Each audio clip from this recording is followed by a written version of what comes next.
Welcome to our series on getting into graduate school, where we will be exploring the process of preparing for and applying to graduate programs in psychology. Today we will be discussing the personal statement, or what should be called the professional statement.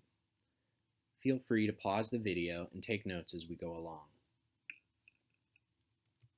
A personal statement has two primary purposes.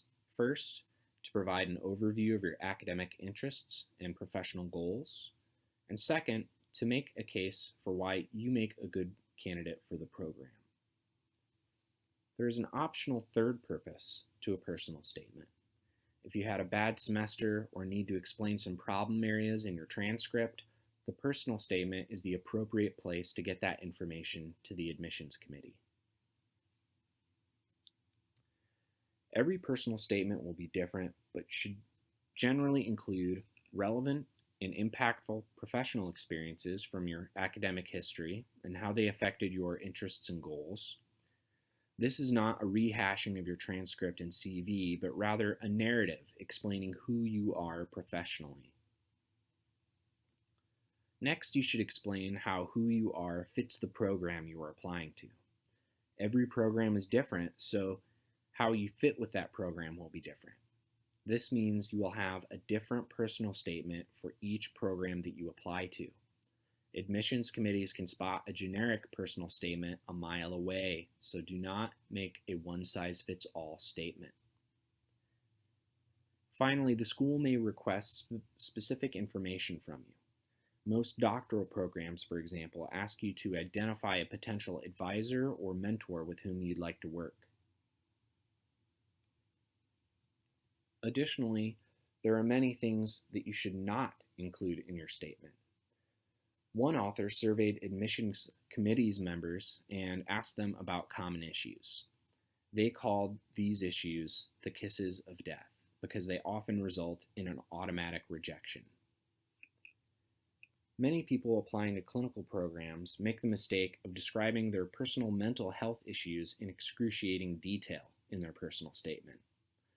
While having mental health issues is not a disqualifier for graduate school, describing them in your personal statement tells the committee that you want the degree for personal, not professional reasons.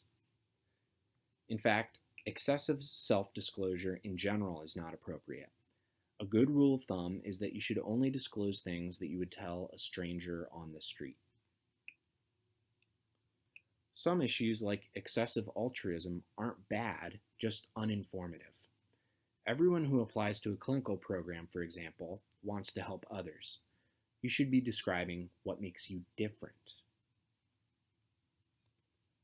Finally, be sure to be professional in your personal statement. As we mentioned earlier, we like to call it a professional statement. While some things make you stand out, it could be for the wrong reason.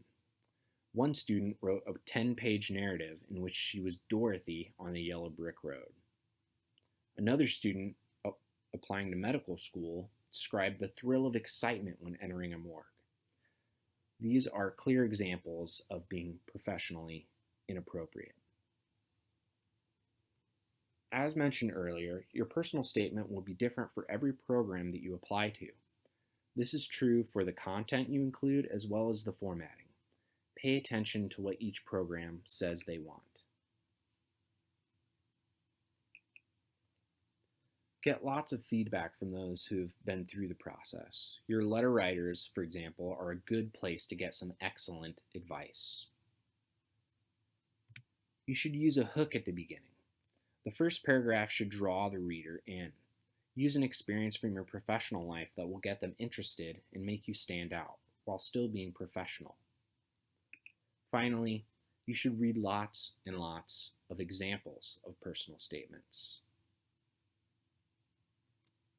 That concludes part 6 of our series on graduate school.